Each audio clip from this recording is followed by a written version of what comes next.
Chris Hipkins. Thank you, Mr Speaker. To the Prime Minister, does he stand by all of his government's statements and actions? The Right Honourable Prime Minister.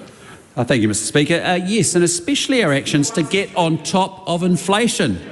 This morning, Stats New Zealand confirmed that inflation fell to 2.2% in the September quarter, the lowest rate in more than 3.5 years. And it is clear that our plan, our economic plan, is working, which is why under our government we're getting on top of inflation fast. Just before the election last year, Treasury picked that inflation would have only fallen to 3.1% by this time and wouldn't have reached 2.2% until the end of next year.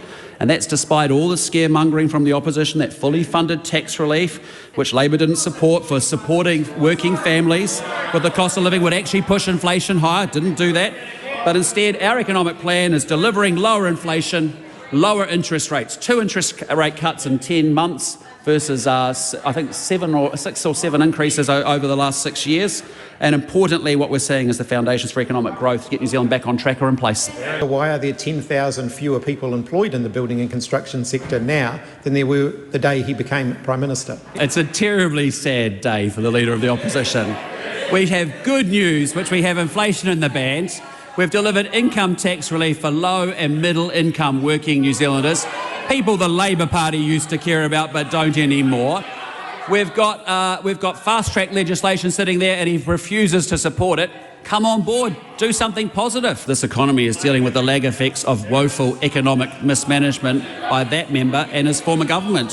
What is good news is that consents are up 2%.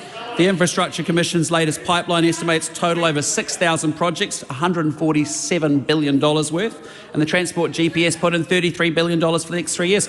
And if the member cares a lot about it, I look forward to his support of our fast-track legislation, because that was a great idea from David Parker. We've built on it. There's 149 fantastic projects, 55,000 potential new homes, 30% increase in electricity generation, and 180 kilometres of new roads, rail and public transport.